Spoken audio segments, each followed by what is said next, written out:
Welcome to On the Bobble Podcast, episode 142. I'm your host, Subasa J. Wait on with me, my co-host Yuki Lee Bender. Today we're going to be doing our first look into our Omens heroes. We got about half the spoilers so far, so we'll be talking about kind of our first impression with these first spoiler cards.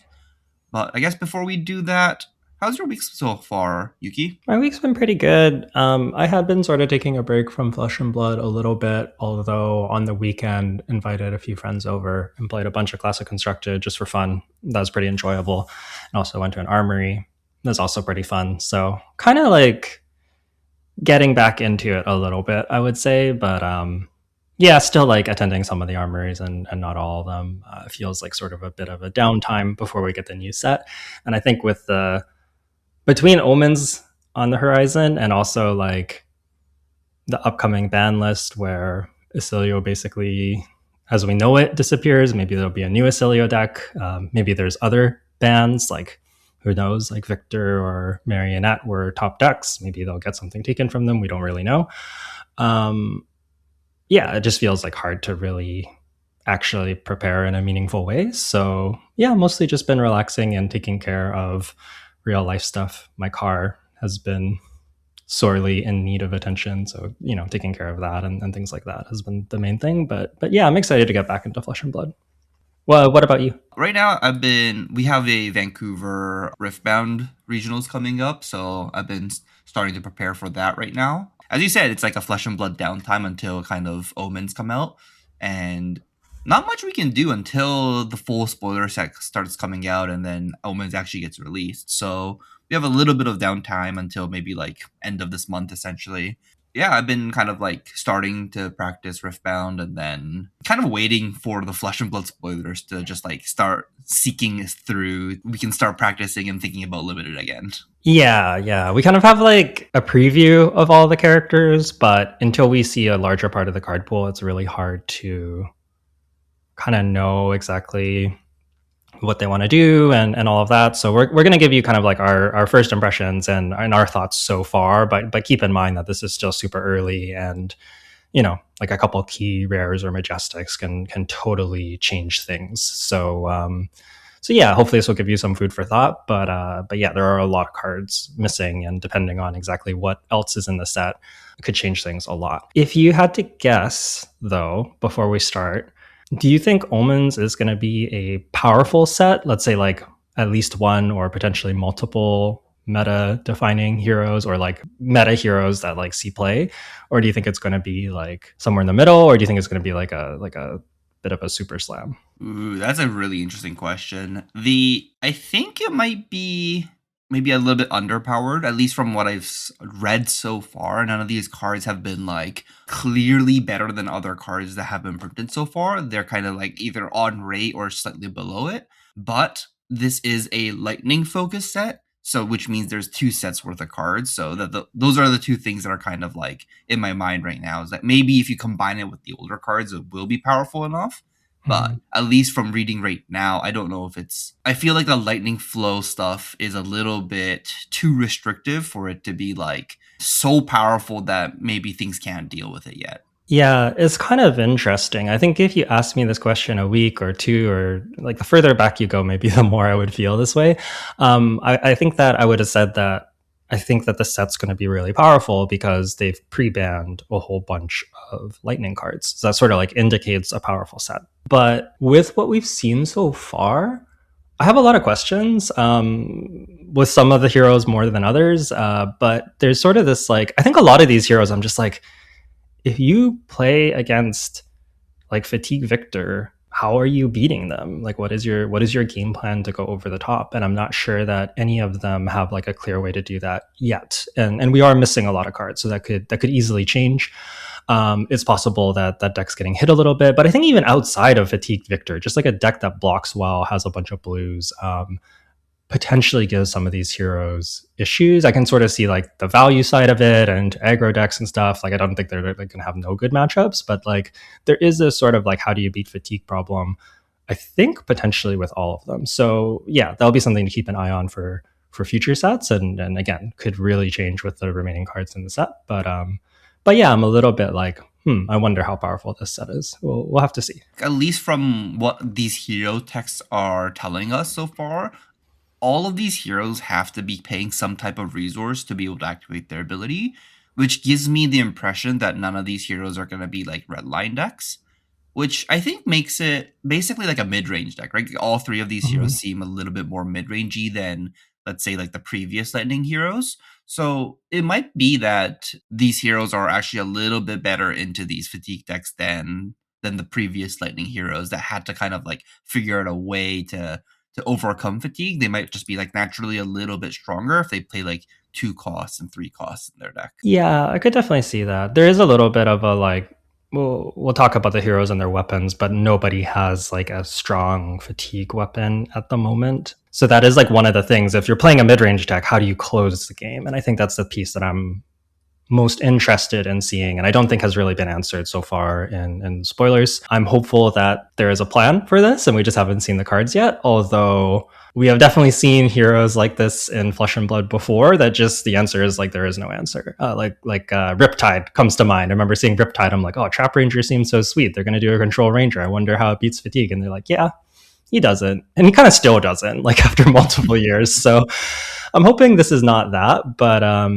yeah, I'm going to remain optimistic, but at the moment, I do have some question marks, is what I would say. Okay, yeah, that's dude, totally fair. That's totally fair. Okay, I guess before we start talking about Ziggy and all the other heroes, do you just want to do a Patreon shout out, and then we'll move on from there? Yeah, so thank you so much to all of our patrons who give back to the show. We really appreciate you, and we couldn't be doing what we're doing without you. If you want to check us out, you can find us at patreon.com/onthebauble. There's some like holiday bauble tier and crack bauble tier if you just want to give back a little bit and help us out. Or there's also a titanium bauble tier that includes content. So whenever there is deck guides, articles, tournament reports, things like this, you can access all of that if you are subscribed to Titanium Bauble. And then there's a coaching tier above that as well if you're interested in also getting a monthly coaching session. But yeah, it's been really awesome, everybody's support. And as we go into Omens, you can sort of expect definitely some new guides for some of the new heroes. I wish I could tell you exactly which one, but I'm potentially interested in a lot of them. So like I think like Ziggy, Acilio, Aurora are all up my alley. I had a lot of fun with old Acilio, so I don't necessarily have a specific focus right now, but I do think that you can expect content on the new heroes coming up on the Patreon side. Also, I want to thank all of our listeners. I know that there's many people who tune in and aren't able to give back each week, and that's okay. We still really appreciate you listening, tuning into the show, and enjoying it. It's always like a big plus when we get to meet people and talk to them about the podcast. It's like one of the things that I think feels like the most meaningful is seeing people who said that the podcast helped them and that, you know, they're at the Pro Tour now, or they're at their first nationals, or they made their first calling day too. All of that's really cool. So yeah, thank you to all of our listeners, and thank you to all of our patrons. I guess for today's kind of structure, I guess we should read out all of or both of the Ziggy and like the hero text and their weapons, because we haven't talked about them for maybe like a month or two, and I'm pretty sure that not everyone is familiar with all the texts yet. And then we will start off with Ziggy for the first hero to talk about. So Ziggy is a Lightning Illusions hero with 40 health, and its ability is instant, pay 2, tap it, and destroy a lightning flow you control, and then banish another lightning aura permanent you control with no hollow counters. Return the banished aura to the arena with a hollow counter. So this is kind of an instant speed way to replay one of your instant auras, essentially. Yeah. No, like you don't have to pay the cost of the aura, but you do have to pay the 2 resources and the lightning flow to kind of do this flicker effect. Oh, I guess before we talk about Ziggy, do you want to talk about the lightning flow generation? Yeah, so lightning flows are lightning aura that just like stays in play, so it's a permanent. Wait, this is an elemental token. Elemental. So funny because all these heroes are not elemental, and they basically got rid of elemental, at least for the set, but I guess it's an elemental token aura. I didn't know that. Okay, that's interesting. I don't think that matters, but yeah, I guess it's an elemental card technically. Yeah. But anyways, notably, it is an aura token. So like aura destruction will work on this. Things that work on tokens will work on this. So like Ripple Away comes to mind. But it doesn't do anything on its own. But all the heroes have a activated hero ability that requires a lightning flow to use it, and it looks like there are some other cards that care about lightning flows in the set. In limited, these lightning flows also have Spell Void 1 thanks to the macro, so that will be probably how you deal with arcane damage, as all the heroes deal arcane damage in the set. But yeah, as far as constructed is concerned, these are just an extra resource that go and play and you accumulate. And as the opponent, you can potentially interact with them with like Ripple Away, Cutting Retort, cards like this. The natural ways to destroy the aura tokens. But you have to kind of play those cards to be able to beat it. So depending on how powerful these heroes gets, might kind of depend on how easily these lightning hero gets to keep the lightning flow tokens, right? Yeah, exactly. So the first way to make lightning flows that we saw is all of the heroes have a cycle of attack actions. I guess not all attack actions, but actions that are 3 blocks. They come in all 3 colors and they have an ability instant, pay 1, discard this, deal 1 arcane damage to target hero, and create a lightning flow. So you're spending a card and a resource to get 1 and a lightning flow, which is a little bit on the expensive side, but the blues especially can live in your blue base and help you convert, which seems pretty strong for a blue 3 block. And some of these cards might be kind of strong enough on their own. The wizard, the Cilio card is a zap, so it's 0 for 3 arcane. The Aurora card is a 0 for 4 lightning runeblade attack action that blocks for 3 at red. And the illusionist or Ziggy card is maybe the most complicated. It's a lightning illusionist attack action that is a 2 for 7. And it has the discard ability, and it has a new keyword that we see on quite a few cards in this set. It's called Fragment. It says whenever a card with 2 or more defense defends this gets -2 attack power. So it is above rate, that kind of familiar 2 for 7 illusionist stat line, but instead of Phantasm, it has a mechanic that makes people block for more. And notably, equipment can trigger this if it has 2 defense as well. So yeah, it seems like a little bit of a move away from Phantasm, but yeah, all of them have these sort of like vanilla attacks that can discard and make a lightning flow guaranteed. The arcane doesn't have to deal damage.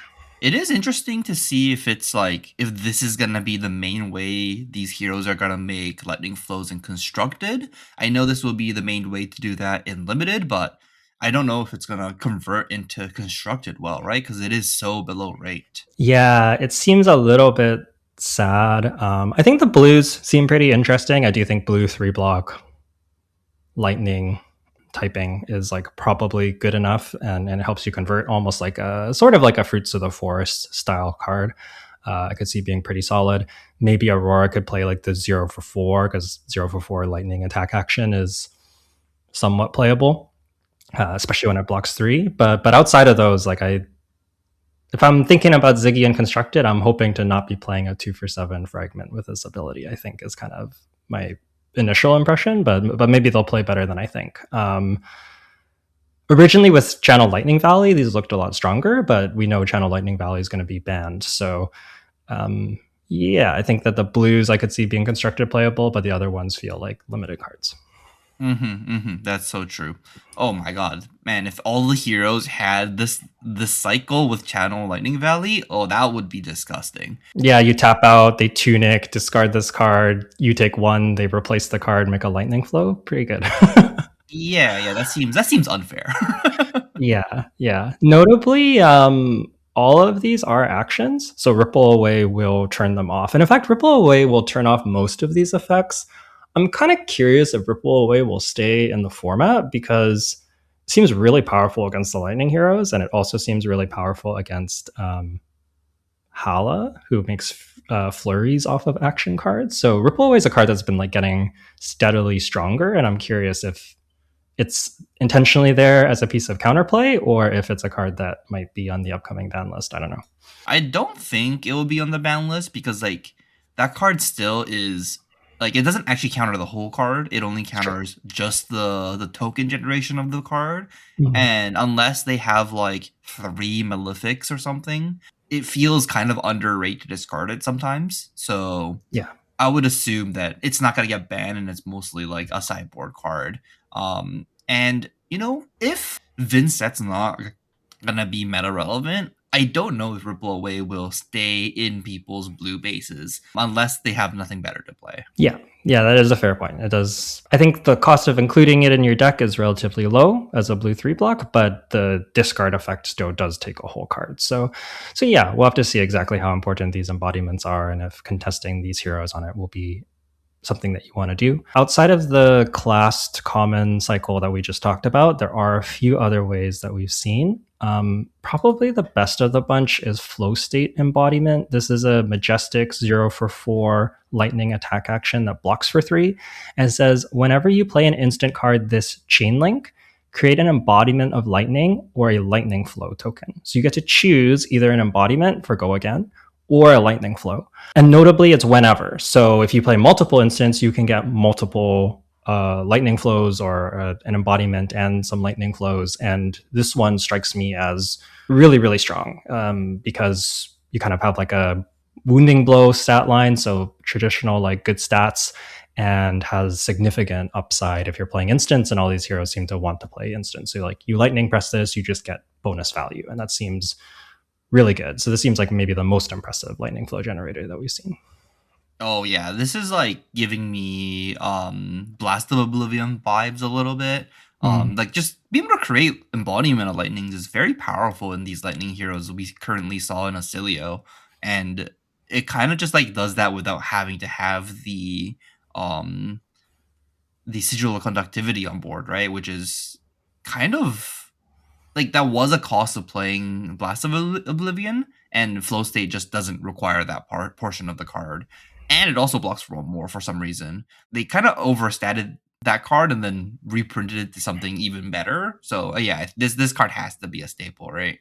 Yeah, I think so. And my current impression is like if you see this early, your game will probably be much smoother. Like if you find an early flow state embodiment and you're able to make like 2 or 3 lightning flows, it probably just like smooths out the rest of the game for you in a huge way. Almost like like if Gravy opens up like Lone Shark, the game feels significantly different where he just is like kind of flowing with gold for kind of the rest of the game. I imagine lightning flows will be like similar with this card. There may be other ways to do this as well, but like especially turn 0, you play this, get 2 instants, get 2 lightning flows. It just seems incredible. So I think that this will be a card that all the heroes will be playing for sure. And then the next Majestic that we have is a lightning defense reaction called Static Shelter. This one pitches for yellow, so 2 resources, and it blocks for 3 and costs 0. It says when this defends, you may pay a resource. If you do, create a lightning flow token. This is interesting, I think, but it costing 0 and you have to pay 1 on your opponent's turn either requires you to have like a tunic resource up or needs other ways to use your resources.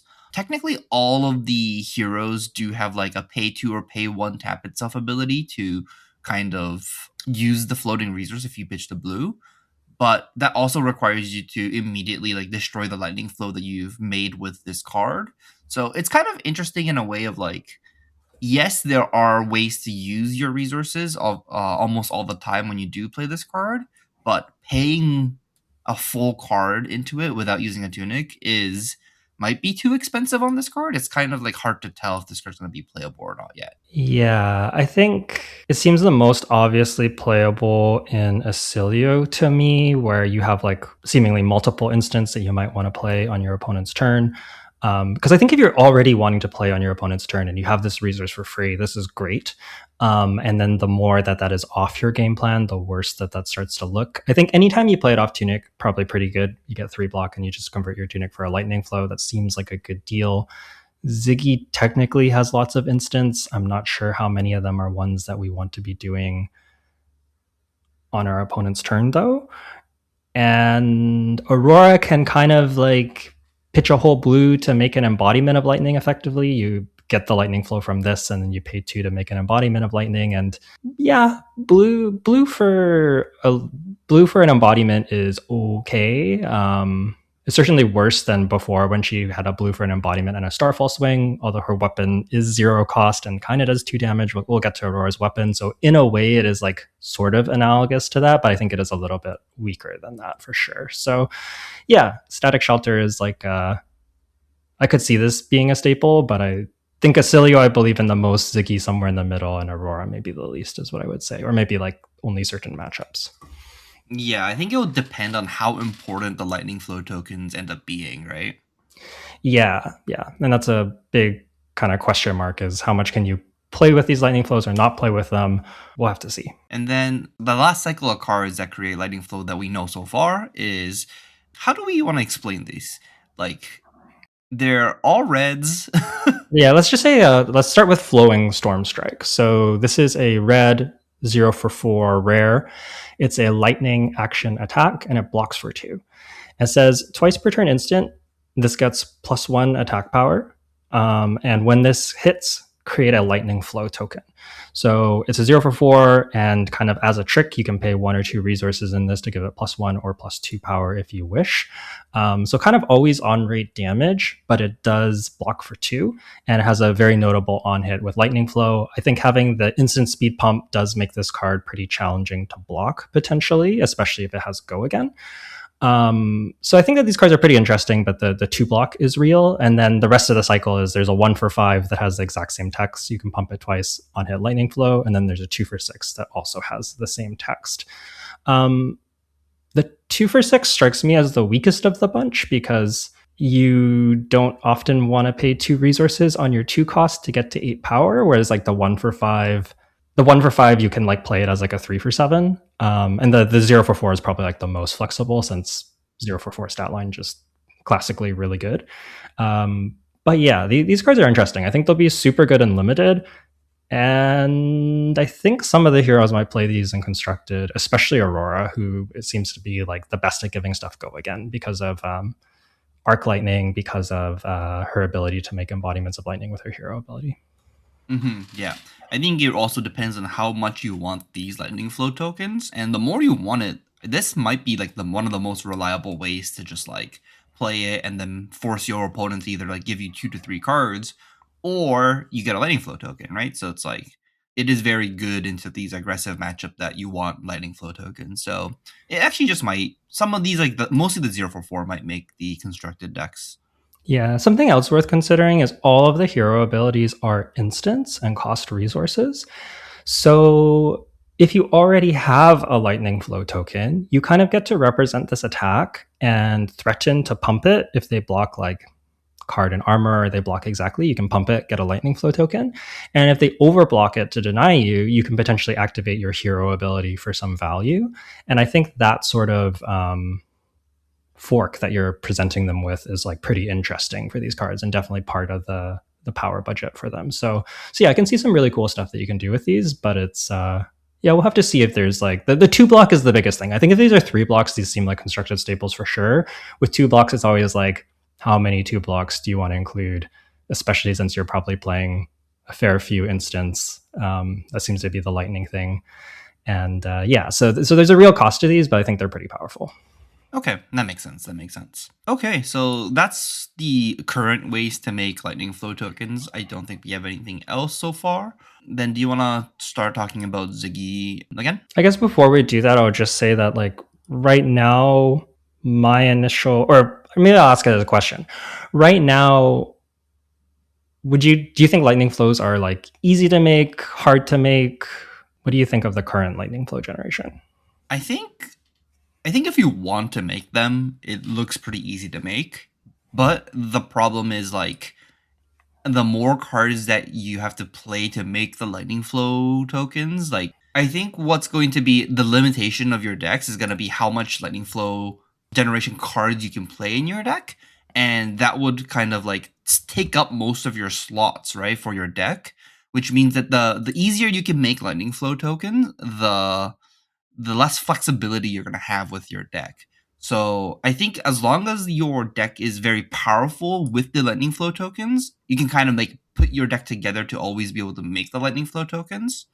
But if you want to have like a very flexible deck and want to make lightning flow tokens, I feel like it's going to be very difficult to do. Yeah, I think it does have a significant cost in deck building, and a lot of these cards are like solid-ish, but they're not like premium either, right? Like I think there's a cost to including these in your deck. So I think one of the things to keep an eye out on is if we get more lightning flow generators, there's often like one or two cards can do a lot of work. Like if you look at Gravy and High Seas, Golden Tipple and like Portside Exchange and Hook was like almost all of the gold generation. So we could very well like see a key lightning flow generator that we haven't seen yet, and that could really change things. But at the moment, it feels like if you want lightning flows, you can get them, but you do have to work for them, and they are a real cost. Is kind of what I would say. Yeah, I agree with you. Yeah, okay, then we'll go back to Ziggy on his hero text. We read it earlier, we'll just read it again. It'll be instant pay 2, tap it, destroy a lightning flow you control, then banish a lightning aura permanent you control with no hollow counters. Return that banished aura to the arena with a hollow counter. This basically means you get to replay one of your instant auras, lightning instant auras, at instant speed as long as you have a lightning flow. I guess we'll read one card for an example that I think would make a lot of sense with this, which will be Auroric Shards, which is a 1-cost lightning illusionist instant aura. And it says, when this enters the arena, up to one target attack with fragment gets +1 power. And if this has a hollow counter, instead that attack gets +4. So this will be like the perfect example of a card where if you do blink this Auroric Shards, then the attack with fragment will get +4 power, which is quite a big pump. And this aura itself has ward 1, so you can pop this in response, or you can pop this. If you do damage to Ziggy, this aura will pop. Yeah. So there are ways to get rid of this in response to the ability, and if you can also play this like it could be on board, and you could use their ability to flicker it, or you could also play this from hand to get the +1, and then use Ziggy's ability to get an additional +4. So this is sort of like 3 resources for +5 ward 1, and a at the cost of like a blue and a lightning flow, which is solid. 2 card 6 kind of with go again as a trick is definitely very efficient, but the lightning flow is also not free. So yeah, it's this seems like one of the better auras at the moment, but it seems like Ziggy will be doing a lot of this, threatening you with fragment, and then getting to play some kind of aura as a trick or some extra value. And then its weapon Aphroditus, it says instant, pay a resource and tap it, deal 2 arcane damage to target hero, and then activate only if an aura with a hollow counter has entered the arena under your control this turn, which requires Ziggy to have activated his ability. And there's like a couple of other cards that can put hollow counters on cards, but I think the main way would be Ziggy's ability, right? Yeah, at the moment, the main way seems to be Ziggy's ability, and the hollow counter. Maybe we should say this, at the moment, the hollow counter doesn't seem to do anything on its own. It's just either the aura has a hollow counter or it doesn't, and many of the auras, like Auric Shards, get a bonus if they have the hollow counter. So you get the +1 normally, and if it's the hollow counter, it gets +4. So it's basically just something to prevent you from continually looping things, and also when you get the hollow counter activation or enter ETB effect, you get the it's usually more powerful, is kind of like so far the theme that we're seeing. So Aphroditus is kind of limited by the number of like lightning flow tokens you can make. Mm-hmm. And it is also arcane damage, so like it does, like if your opponent has like AB2, like all the damage can get prevented if they're trying to block you out too. So I'm kind of like, at least with the cards that we've seen so far, not that impressed with the kind of structure that Ziggy is presenting to us right now. What is your take? Yeah, I had a similar take. I was talking about this just last night with some friends, actually. I kind of agree. It feels like I can imagine this going over decks that are like aggressive and don't necessarily want to block you, and fragments sort of this either I do above rate damage or you have to give me a card from your hand, which lines up pretty good into aggro. But it's like, how do you beat the other mid-range or control-y decks that really are okay blocking, because they get to essentially block 5 on all these fragment cards? One interesting thought is that Reality Refractor is a card that Ziggy can play, which basically makes all your auras into 2 for 5 attack. Notably doesn't have go again, but we do have a lot of 1-cost auras. So potentially that can be like part of the picture. I still don't think you're like beating a victor by attacking with a 2 for 5 aura, but I do wonder if there's, you play Aphrodius in some matchups and Reality Refractor in another one. I guess like Iris could also be an option, although one cost aura with Iris seems tough, but maybe there'll be more zero cost auras. I don't really know, but yeah, there are potentially other weapon options. Is the one thing I'll say about Ziggy, and a little too early to say if those fit in, but it's interesting at the very least. That does make a lot of sense. Yeah, I didn't actually consider that it could use other weapons, and you are right. Like illusionist is powerful when they do start using other weapons. I kind of forgot about that part. Yeah, so yeah, we'll have to see. It's definitely interesting. I guess, are there any other Ziggy cards that have caught your eye or you want to highlight? I think the first one will be Unwinding Finality. This card's really interesting. This is a zero cost red 5 power 3 block, and this card reads when this hits, draw a card. Whenever this fragments, you may put a lightning instant card from your graveyard on top of your deck and has fragment. So this is just a snatch, right? Like this is a snatch that if your opponent blocks, you get to choose the card that you draw. And if you like pair this with like lightning press, for example, you kind of get to draw the lightning press. Yeah, or whatever other instant you want. Like it could be the lightning press. It could also be something else. So yeah, this seems quite strong. The playline that I was thinking was like you attack with Unwinding Finality. Your opponent blocks with a 3 block, which will fully cover this card.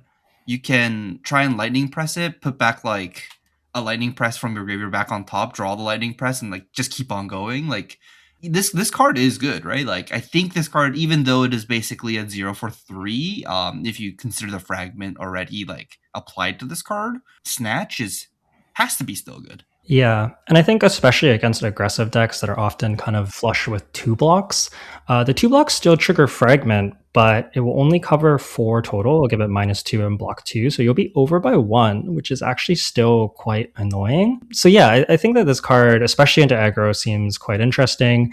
They can technically like play around tricks by double blocking, but then you are putting an instant back into your deck, so in a way, it's actually kind of good, like deck damage or deck math. And I think what will be interesting is like if you have an arsenal and a card in hand, they can tell that you have a trick, but like is it the lightning press or are they going to overblock and you play like a different aura that sticks around on the board and has some other effect and doesn't actually care about pumping this, and then they kind of just like committed extra cards to block, you put another card on top of your deck, you get some extra value. And all of that gets even more complicated if this has go again. So I'm kind of curious if Ziggy will get an aura that makes embodiments of lightning or something like this to give other things go again. I think that would do a ton for this deck, where all of a sudden these fragment cards are presenting pretty tough questions where you can overblock to kind of deny the trick and that extra value, but it has go again. So do you want to do that? And you're sort of incentivized to block because of fragment, but also like you can get blown up by the trick. But if you don't block, it's also a problem. So I can kind of start to see the idea behind this deck, but I do think some kind of aura that makes embodiments would be like the thing that I would love to see for Ziggy, and I think would really kind of pull the deck together. There are like, you know, we do have like some of the sigils and stuff, but I think if you're spending a whole card to get an embodiment, that's not really where you want to be. But yeah, if we get like one of these ward auras that when it leaves makes an embodiment or something like this, I think that Ziggy could really start to be pretty interesting.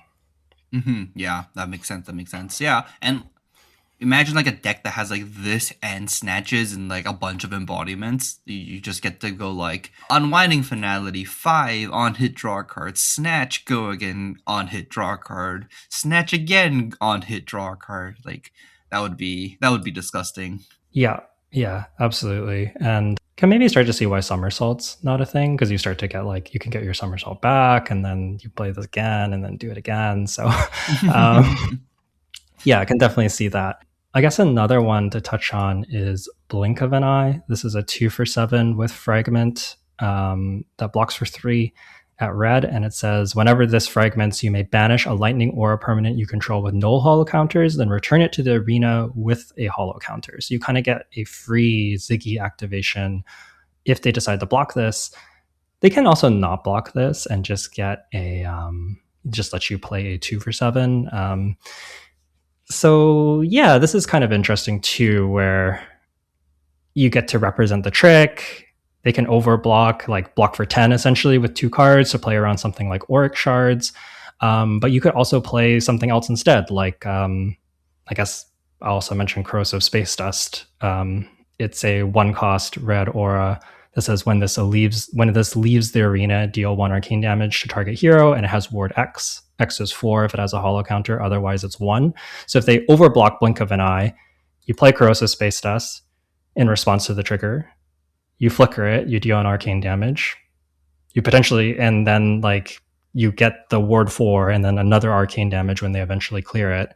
So you kind of get a ton of value if they're committing too much to blocks. So I think that will be kind of like Ziggy's space, is being like, do you want to deny me value on these triggers and then I force over reaction speed damage and you take damage from that? Or do you want to like overblock and then I get to like play this like value piece instead? And you have to guess which one it is. Of course, D reacts make all of these guesses a lot easier because you get to see what they're going to do. Well, if your opponent plays a D react, it fragments again, right? Yeah, you do fragment again. You need like another aura to flicker at that point because like it needs to not have a hollow counter. But yeah, you can potentially get multiple triggers. So starting to seem interesting, and potentially like an Aphroditeus trigger or activation as well, where you get the 2 arcane if you're playing that weapon. So I kind of wish that you can activate Aphroditeus like multiple times in a turn instead of like, tapping it to only be able to do it once. But I guess that would be too powerful. You can't go like 2 2 2 2 2. yeah, it could be potentially pretty powerful. So yeah, I think Ziggy's interesting.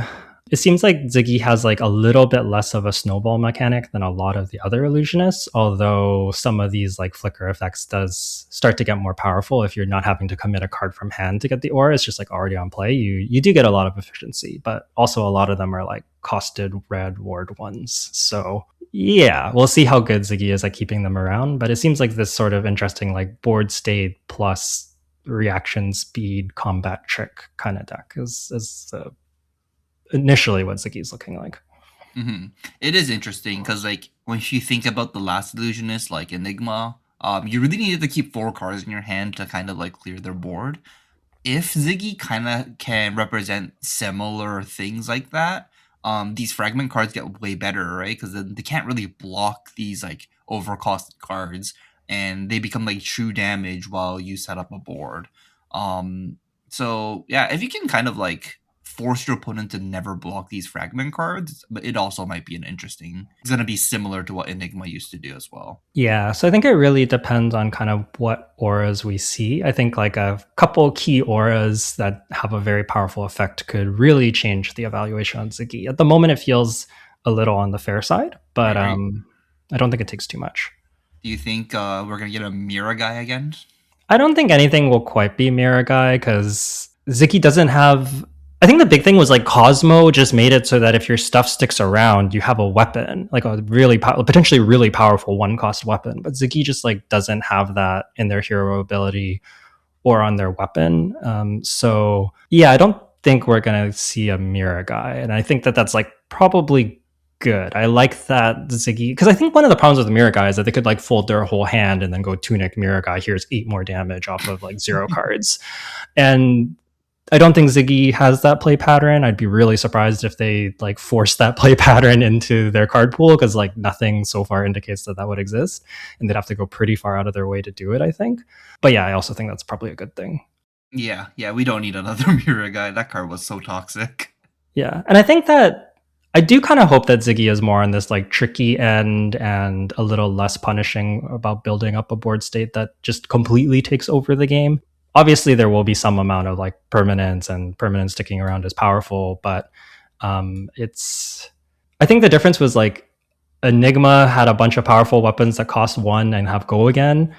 Prism gave all of her auras 1 go again for free, and Dromai just got to attack with all of her dragons for free with go again, like so long as she plays 1 red, which is not very hard to do.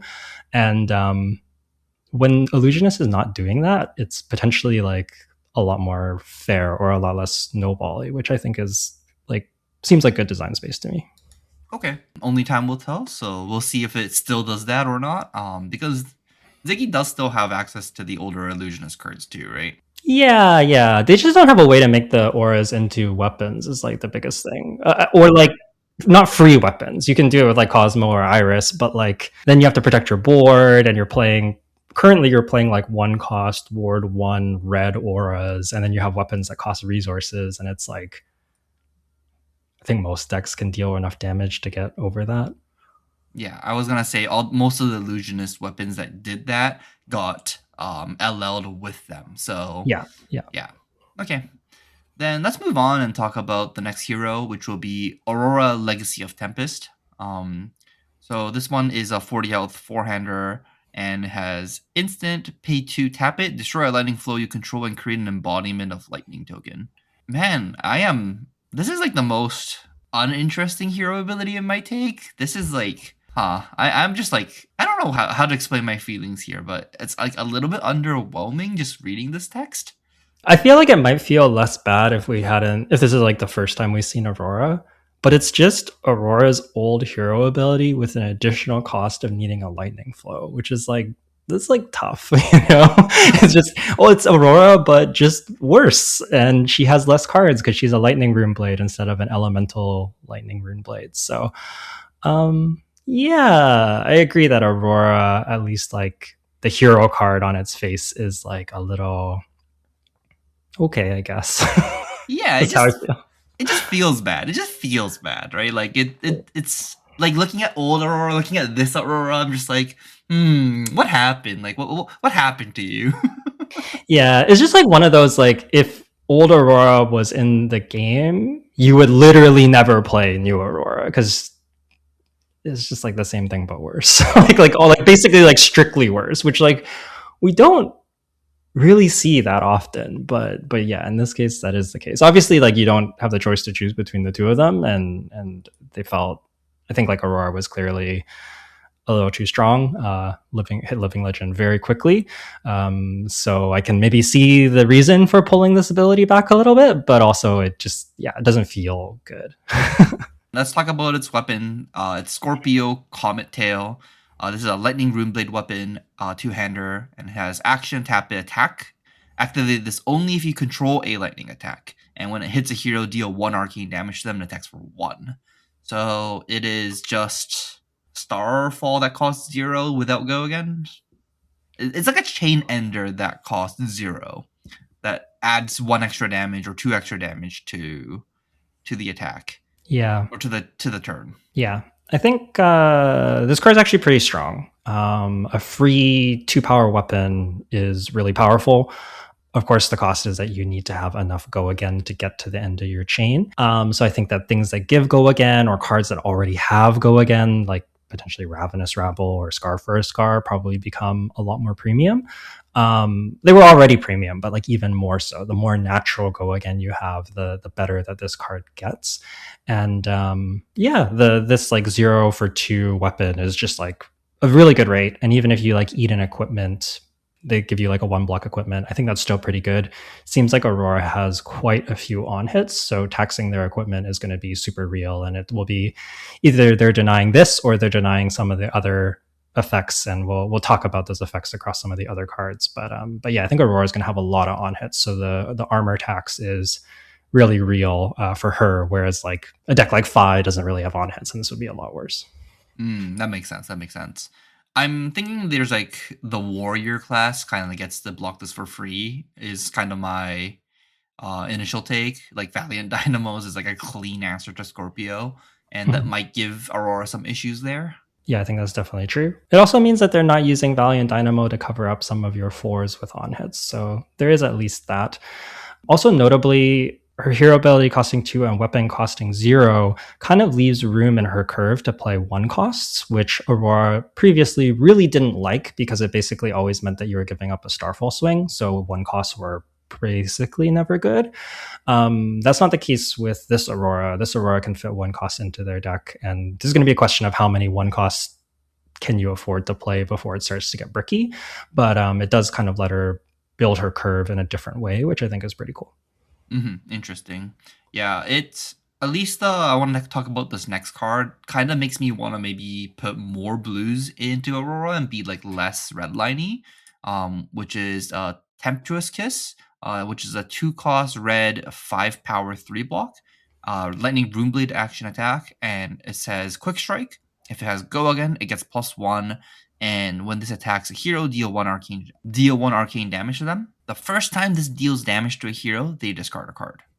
So this is just a 2 for 5 on hit. Your opponent discards a card, and if it has go again somehow with like an embodiment lightning, it becomes a 2 for 6 and arcane. So they need to give you essentially 3 cards to fully prevent this card, and if they don't, they have to discard a card. This is pretty gross. Yeah, this is very powerful piece of disruption. Notably, it's like to evaluate this card, it is a bonus that it gets if it has go again. I hear some people describe this as a 2 for 7 go again with disruption, and it's not that. This card doesn't have go again, but it does get very powerful if you can give it go again. So that's like something I wanted to mention because I've heard a lot of discussion about this card, and people are like, it's a 2 for 7 go again, and that's not what the card does. But yes, if you can give it go again, it's really strong. In some senses, it gives me like Conqueror vibes, where you can pay 4 with Aurora's hero ability and Lightning Flow to make this kind of like a 4 for 7 go again with disruption. It's discard instead of arsenal, but arguably somewhat harder to block because of the arcane. So it's kind of like a Conqueror, but of course, sometimes you'll have an embodiment laying around, so you won't have to pay the 4 resources. Maybe you pair it with Arc Lightning. Yeah, there are other ways to give this go again. So it can also just be a clean 2 cost. It sort of just will depend on the texture of the hand. I'm also thinking that this card can be a chain ender. Like if you end on this card like as a 2 for 5 on hit, your opponent discards a card without go again. It's still really annoying for your opponent, right? Like imagine that you started with like some kind of 0 for 4 go again, 0 for 4 go again, and end on a Temptress Kiss. If your opponent blocked the first like one of the first 4s, they're like looking to keep like a 2 or 3 card hand, and you get Temptress Kiss. Like, what do you do? Like, you have to give up your hand now. Yeah. It's sort of like a CNC, right? On its floor, it doesn't have the anti-D react clause. It does attack for 5 instead of 6, which is definitely worse. But the on hit's always active, and it's still. I think a 2 for 5 is still solid, especially in the aggro matchups. Like I don't know if you play this card into the control decks necessarily, the decks that want to block, but into aggro mirrors, it does seem quite powerful. Well, in the matchups where it wants to block, you almost always give the Aurora activation on it, right? So it's always gonna be like a 4 for 7 go again on hit discard a card, so they have to block it out. Yeah, that's true. And potentially forcing them to AB can get cards out of hand to block other things. It's definitely interesting. Yeah, I think you still play it, right? As long as you have the blue base to support it. And I think that's going to be the biggest question with this is like, how many blues do you want to play in this deck now that we have this like powerful 2 cost? And now that we have this powerful 2 cost, we now start playing cards like Command and Conquer and the other 2 costs that have really strong on hits. And the more of those you play, like the structure of your deck changes quite a lot from the old Aurora deck that just like played almost no blues at all. Yeah, definitely. And if you're able to give enough of these go again, you can also tack on weapon swings that are going to be kind of like 2 damage that you can't really block, or you're giving a whole card to Scorpio, which just seems terrible for you. So yeah, it's interesting. I could definitely see her being like more of a mid-rangey role. I guess like a card that can potentially pair really nicely with Tempestuous Kiss is, especially against the aggro decks, is Dashing Flashfoot. This is a yellow 1 for 3 that blocks 3. It's a Lightning Runeblade attack action. It also has Quick Strike. So Quick Strike is always, if it has go again, it gets +1 and 1 arcane damage. And says the first time this deals damage to a hero, create an embodiment of Lightning Token. So if you start your turn with an embodiment, you can potentially play Dashing Flashfoot for 1 for 4 with go again and 1 arcane. If they don't stop the 4 and the 1 arcane, which is quite annoying to block, especially as an aggressive deck, like this is close to unblockable, you get an embodiment of Lightning. Then you can spend your 2 floating on Tempestuous Kiss. It will get go again and turn on the Quick Strike. And then you can end on Scorpio Comet Tail. And in the event that they do block out Dashing Flashfoot, you can still send Tempestuous Kiss as just a 2 for 5, and they've already given you like a bunch of cards probably to stop, or like, let's say they have like Tunic counter, card and a piece of armor for Dashing Flashfoot, or like, let's say they even have the D-React. They give you like a D-React and a Tunic counter. They still have to block 5 on the Tempestuous Kiss. It's like quite nasty. Like Aurora seems tough to block, and especially decks that don't want to block are going to be like pretty taxed by her. But if you just let it hit, you're also just like running the risk of just giving her a ton of value where she does like 5 into 7 into 2 with the on hit discard off of what, 3 cards. You do need an embodiment to set up, which is not free, but yeah, it's very powerful. Yeah, yeah. Honestly, that line already is like that is definitely constructed playable line, right? Like it is other constructed decks don't even get that much value right now. So it would be I think Aurora does have some legs, and the biggest question is how much. Like how do you now create this deck that used to only play 0 costs, and how do we slot 1 and 2 costs back into the stack? Yeah. The last card I want to talk about is Mercurial Skies. This is a Lightning Runeblade non-attack action. At red, it costs 0, blocks for 2, and it says the next Runeblade or Lightning attack action card you play this turn gets go again. And the first time this deals damage to a hero, you may destroy a lightning flow you control. If you do, deal 3 arcane damage to them. This is kind of like a Mavrian Skies, but it works on lightning attacks as well as Runeblade attacks. And instead of making Rune Chants, you can destroy a flow to deal just pure arcane damage. The flow is a real cost, but the extra typing is super significant, and it also just deals damage. So the arcane pings will not only deal 1, but it will also deal the 3 from Mercurial Skies if you have a lightning flow that you're willing to break. And notably, this will enable Quick Strike, which so far we only have the 2 Quick Strike cards, but considering it's keyworded, I'm assuming we're going to see plenty more. To me, this seems like definitely like a limited power card and probably a staple in constructed as well. I think you probably play the reds and the blues, and honestly, maybe even the yellows is just a consistent enabler. You'll probably be breaking the lightning flows mostly for the reds, but yeah, I think this kind of like reliable go again is really strong with the quick strike cards. Yeah, that is interesting. That is very interesting. Yeah, it is. It does kind of feel bad though, like comparing it to Mauve Skies. That like Mauve Sky is on hit, make 3 rune chants. It's almost always 3 value if it hits. But these ones, like if your opponent knows you can't make a lightning flow token, then they know this on hit's not relevant, right? Yeah, there's definitely some costs, but I think that the extra typing and the existence of quick strike probably more than makes up for it is kind of my feeling. I also think that Doesn't Mauvrin Sky already work on Tempestuous Kiss though? it works on Tempestuous Kiss, but it won't work on any of your just like pure lightning cards. Like it won't work on like Gone in a Flash, for example, whereas this does work on Gone in a Flash if you want it to. And I think that that is significant. I think that Aurora is going to want to play a lot of lightning attack action still. Like I think you're going to want to have them in your deck. Okay, that would make sense. Yeah.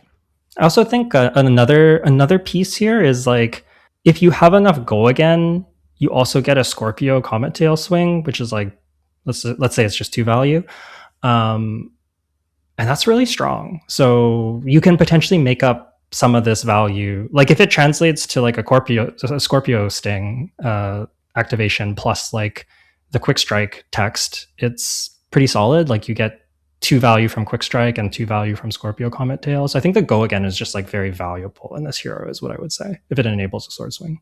That's interesting. Yeah, that is interesting, and it also gets the extra on hit ability of destroying a lightning flow too. So that's also a bonus too. Okay. Yeah. Okay. I think the card's quite good. I expect us to see a bunch of play. I was sort of like not sure what I thought about Aurora, and then I saw this, and this feels like the card that, or like a card that glues a lot of things together. Sure. Okay. I'm getting convinced. This card's good. Okay. Interesting. I think my question would be like, if we're gonna do this, is it easier to play things like Sigil or Lightning that like creates embodiments that you can like basically blue bases that you can kind of like carry over your embodiments to next turns to make like bigger turns? Is kind of my other question. It's definitely possible. You get some of the instant synergy, but then this also blocks for 2, and you can use it to trigger Face Purgatory. So the non-attack text is like also relevant. So I think there's a definite balancing act of like how much do you want to go in the NAA direction, how much do you want to go in the instant direction. Instants obviously also lets you do like Gone in a Flash stuff. So there's a lot of different I think there's multiple directions you can take Aurora, and I'll be pretty interested to see what the options are once we have all the cards and where the deck ends up going. But I wouldn't be surprised if there's multiple builds of Aurora, especially at the start, and maybe even as we continue on. It's hard to say. Yeah, okay, that's fair. That's fair. Okay, then let's move on to our last hero for today, which is going to be Acilio Forked Continuum. So this is a 38 life hero, four-hander, and it's instant, pay a resource and tap it, destroy a lightning flow you control, discard a card, and create a ponder token. If an instant card is discarded this way, you may play it this turn. What does this card do? Essentially, you pay one and a lightning flow to make a ponder, assuming that you have an instant that you wanted to play on that turn, which is like pretty strong. So like you could pay one, discard a lightning press, make a ponder token, and then play that lightning press anyways. So as long as you have an instant that you wanted to play, you're basically playing one for a ponder, which is great. And then the lightning flow, which verdicts out on exactly how easy that is to make. But yeah, this hero ability is like really solid value. I think one for essentially a card is pretty strong. I'm not sure how this works with the split cards. Do you know how that interaction works? Like, let's say you discard like a Comet Storm shock, and can you play Comet Storm after discarding it? Or I believe so. I believe you can play the whole card because the card is an instant and you can play the card. okay, okay, I'm pretty sure we need the rules text, but I'm pretty sure that it should work. yeah. If it does work that way, that is kind of powerful. And I guess another piece of the puzzle here is Volzar, the old one, is gone or will be gone on Omen's release. But there's a new weapon for Acilio called Volzar Meteor Storm. This is a lightning wizard weapon, two-handed. It has instant tap, amp 1, 0 resources, and activate this only if an instant has been put into your graveyard this turn. So Acilio's hero ability will put an instant in for the purposes of Volzar. So it's potentially also amp 1, activating this ability as like a bit of extra value. Well, this just says instant card has been put into your graveyard this turn. So, like, if you just played the instant card without activating Acilio, you can also activate Volzar, right? That is true. That is true. Yeah, you just have to essentially you have to play an instant card that turn, and if you do, you get amp 1. It could be relevant for like a shock, for example, I guess. Oh yeah, yeah. If you wanted to amp a shock, yeah, that makes sense. So it's interesting. Definitely seems like a more value-oriented Acilio. Has 38 life, so more than old Acilio, but not quite a 40 life hero. But yeah, seems like a little more value wizard-oriented, which I think is pretty cool. Maybe as we're talking about Acilio, it's also worth talking about one of the new legendaries that we've seen, Third Eye of the Sphinx. This is an illusionist wizard equipment head, and it blocks for 1 with Blade Break. It also has Spell Void 1. And it says instant, pay a resource, tap, destroy a ponder token you control, and draw a card. So for the cost of a resource, you can just turn a ponder into a card on your current turn, which potentially helps with multiple ponders. If you just have extra resources, you get some free upside. I think this flexibility is quite nice. At the moment, Illusionist doesn't really have very many ways to make ponder, so I'm expecting that we'll see more, and that's why it's Illusionist Wizard.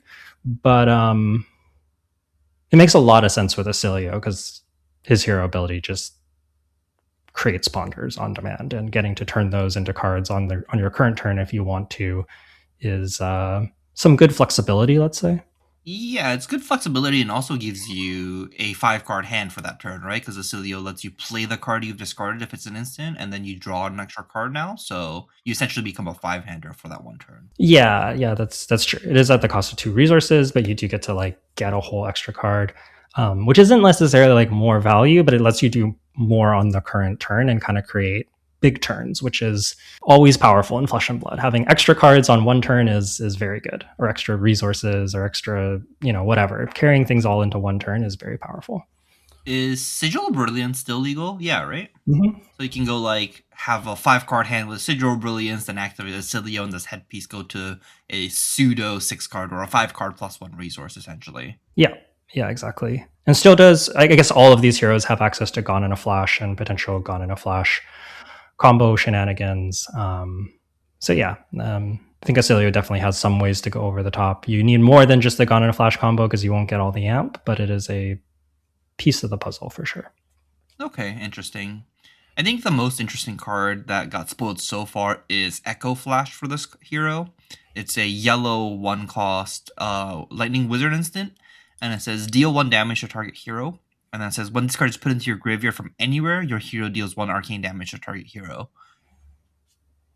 Man, this card is just like super on rate with Acilio's hero text, right? You like activate here Acilio's ability, you pay 1, you discard Echo Flash, you deal 1 to your opponent from discarding the Echo Flash. Then you pay 1 more, you play the Echo Flash, you deal 1 to your opponent, and then then Echo Flash goes back into your graveyard, deal 1 more to your opponent. So it's essentially like a 1/1/1, and then you get a ponder token for a blue, which is like on rate, right? It's just like pretty much on rate, and then you get to activate Volzar as well because you discarded an instant. So it's Mm-hmm. like 1 2 card, 1 card, 2 card 4. I'm not sure Two how to card, evaluate the ponder token there, two but card four, make a ponder, let's say, or draw a card if you want to use the headpiece as well. All instant speed, which is pretty good. yeah, it's super good actually. Like it's kind of insane how much value that gets because it's an instant, right? It's not even an action. They just get to do this and kind of like out of nowhere deal damage to you. And because it's an instant and all the ability here is an instant, like you are at risk of just taking 4 damage if you tap out, if you just like use up all your cards at the end of your turn. They could just use like a Cilio Echo Flash and you just like lose a bunch of life for no reason. Yeah, yeah, and notably, you should be able to activate Volzar on this even if you don't have the Cilio activation because you pay 1, deal arcane damage, it goes to the graveyard. You get the trigger on the stack. You can Volzar amp it, so it's still just a 1 for 3, just like on its own at face value, which is quite strong. And I also want to briefly mention in old Acilio, you can just discard this, draw a card, and then you get a free ping and potentially an amp on Volzar, which is just free value. Very strong in there as well in old Acilio. Yeah, man, Echo Flash is kind of impressive. I guess the biggest downside on Echo Flash is that if your opponent's like solely trying to block you out, they only need AB1 or AB2 to completely just like block this. Unlike one big arcane like Burn Bear, where they can't actually like arcane barrier, like you guarantee to leak damage. This one doesn't guarantee to leak damage. If they have the resources, they'll be able to prevent it. Yeah, yeah, that is a good point. So yeah, and obviously instance, lots of synergy with Gone in a Flash, Blast to Oblivion, the what is it, flow state embodiment. There's a lot of instant synergy. So yeah, I think Echo Flash is easily the most exciting card. I'm curious if we'll get like another card that has some kind of, when this is put into your graveyard from anywhere, get an effect. I think that would be, it seems like a very cool effect. It seems like it would make old Acilio also get a lot of power. I think you don't want to do too much of this. Too much free value from just activating Acilio and cycling a card is pretty dangerous. But I think that, maybe like one more majestic like this could be pretty cool. You know what I just thought about is imagine you can play Call to the Grave. You can play Call to the Grave, put Echo Flash in your graveyard to do 1 arcane damage to your opponent. Is that good? It's not good, but it's funny. It is funny. Okay, I can give you that. It's like, oh, Call to the Grave. Huh, okay, that resolved. What are you getting? One you. Oh, wow.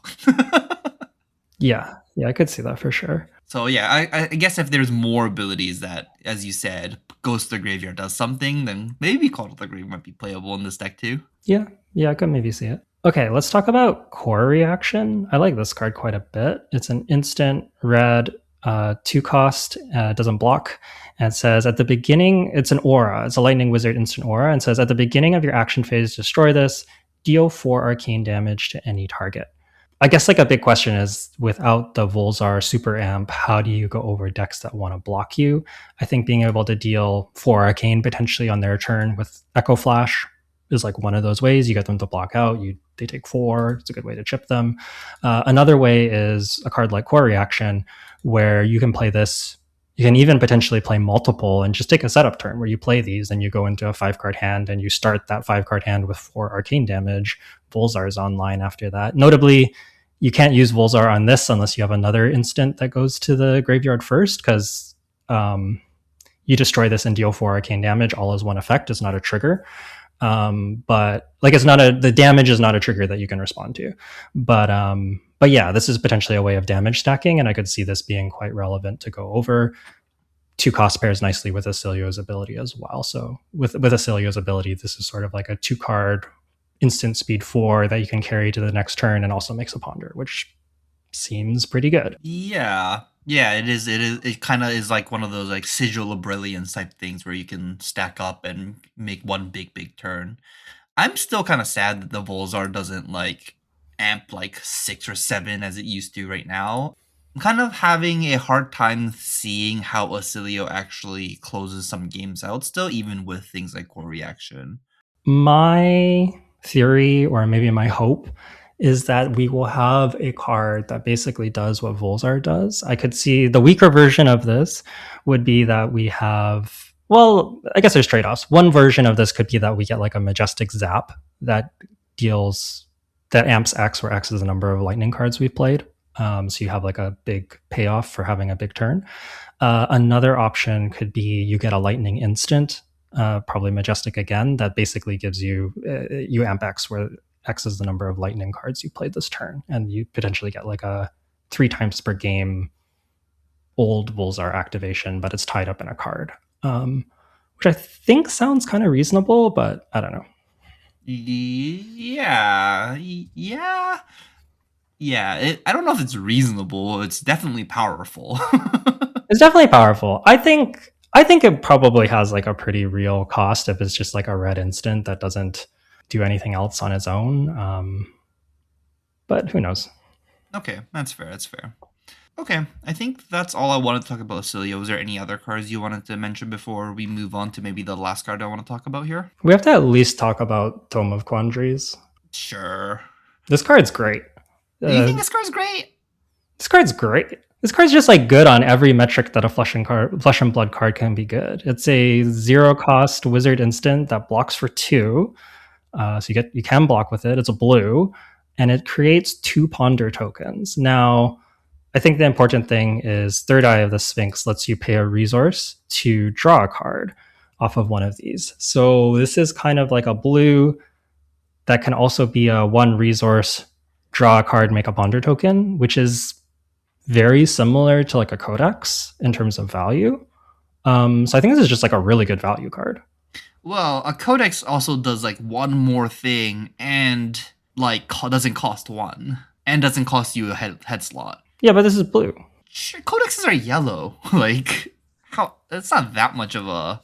You're essentially making 1 more resources for a pitchable card, and that my main problem with this card is that let's say you do play this card and you make 2 ponder tokens. That's not somewhere where you want to be unless you can use that ponder token somewhere in that turn cycle, right? Because you have to use that ponder token. If it's your own turn, you have to use it. You have to destroy that ponder token on that turn. You can't like bank it for the next turn. Sure. Right? So like what do you do with this card? Yeah, it is a blue. You're gonna pitch it most of the time. It's not a 3 block, so like you can't really it's not a card that's like gonna take up your like blue 3 block spot. But you're playing a lightning wizard with a bunch of instants. Like I'm in the like Acilio brain where like my hands don't really block anyways. Like you don't have a bunch of blue 3 blocks in your deck. Like that's just like not how these decks are built. Okay, sure. But I don't know. If I can use the Third Eye twice and draw like 2 cards off this card, I think I'll be like very happy with this. I think it'll be that would make this card like over the top good in my mind. But right now, like I feel like you're so limited on the ways you can actually like convert your ponder tokens into an actual card. Are you though? Like, okay, you pay 1 resource with an onboard thing to convert your ponder into an actual card, and then the other thing, all that you need is an arsenal. Like, it's not like Codex of Frailty is like, how do we make our ponder token into a card? Like, you just get a card off of Codex of Frailty, like, I don't know, 90% of the time. Our question here is how do we turn the second ponder, right? Like this makes 2 ponder. You get an arsenal. So no. So like the first, oh yes, sure. In your term, the first ponder that you make is gonna turn into your Third Eye. So this is essentially a blue 1 cost draw card. Make a ponder token. That's really good. I think that's really good because if your turn just functions without this, You just pitch this as your blue for the turn. It Hmm. still blocks for 2, which is not incredible, but is also a lot better than not blocking. And it just gives you flexibility where if you have a big hand, you just get to convert for a bunch of extra value. If you have a big hand, you can convert for a bunch of extra value. My question is one cost draw a card make a ponder playable? Like is that something you actively want to be doing in Acilio? Or just like in general? Like is that good? I in my mind it doesn't actually generate you anything, right? Like it's you're just paying one to draw a card off an action. Like that's not a But playable you card still if get you a do it. ponder. But you still get a ponder. The ponder's worth the Mm. card. Okay, people call Codex of Frailty a 0 for 7 that makes a frailty because you like leave no witnesses them, then you draw a card.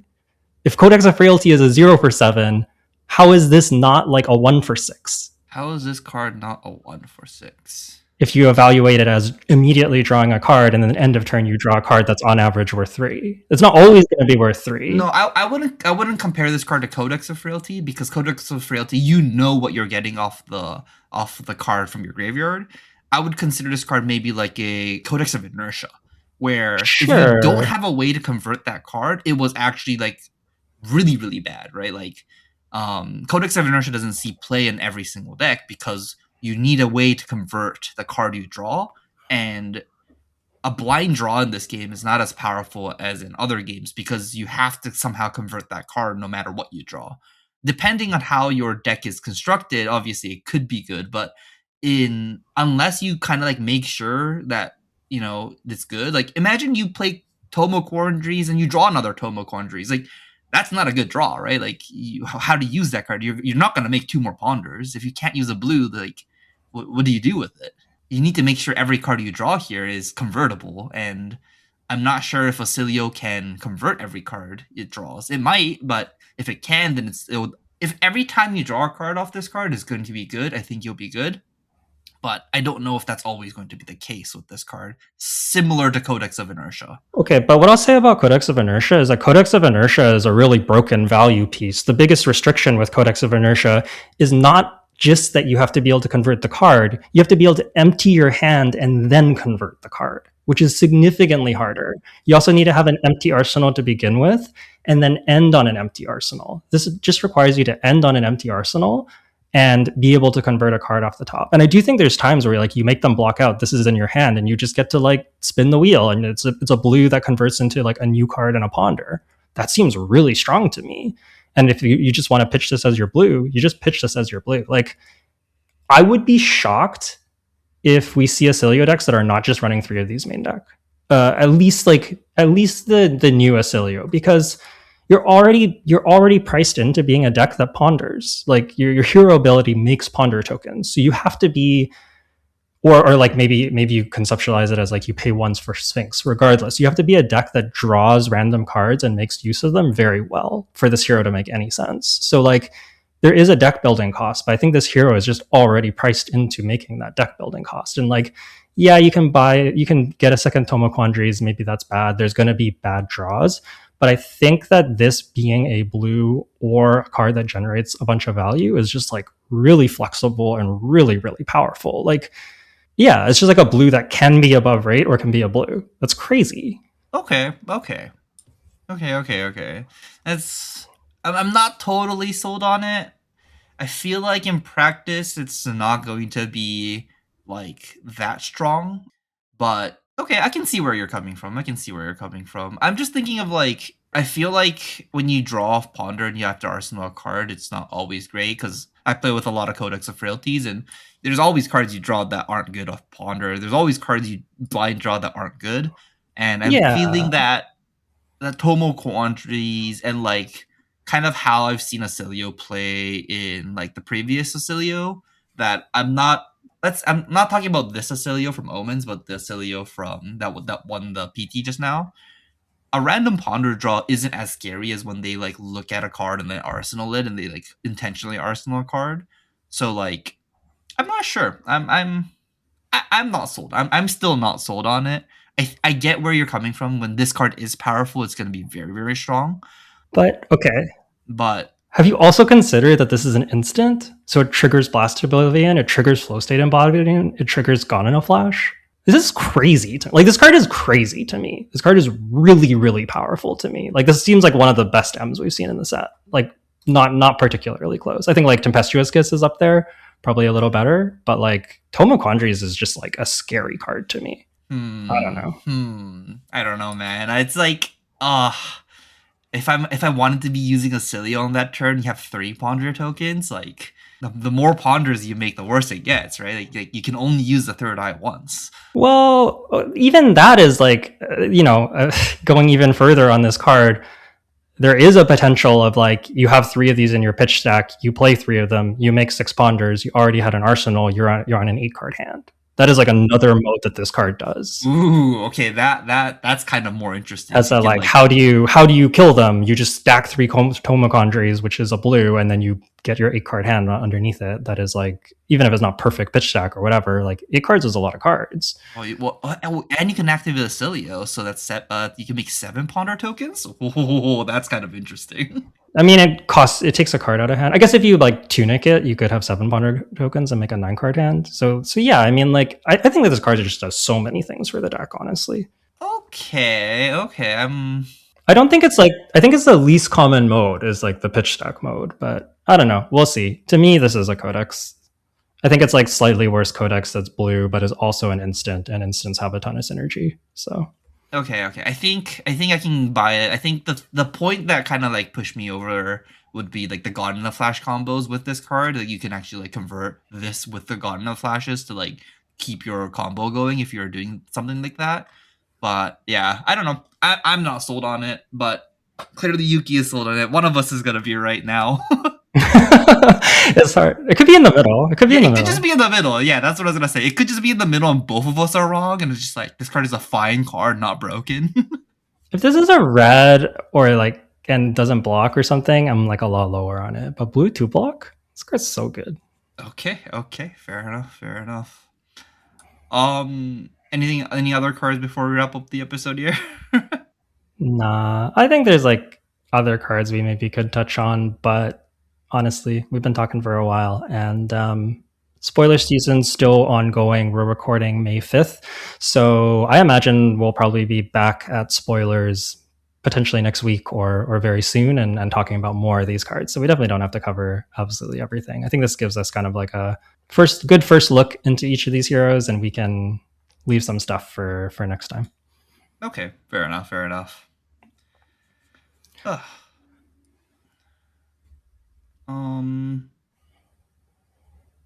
Okay. Do you want to just wrap it up here? Yeah. All right. Thanks everyone for listening. Hope you found this episode interesting. Maybe give you some different perspectives on cards or give you some food for thought. If you disagree with some of our takes, or you think there's stuff that we overlooked or things that we didn't mention, we'd love to hear that. Please let us know in the comments, or you can find us on social media. Jay's at UedaJ on Twitter. I'm at Yukili Bender on Twitter and Blue Sky. And we also have the Patreon Discord for all of our patrons at patreon.com/onthebobble, or you can email us questions at onthebobble@gmail.com. So yeah, if you have different takes, if there's things that you're excited about, let us know, and we will see you all next week when we know even more cards from Omens of the Third Age.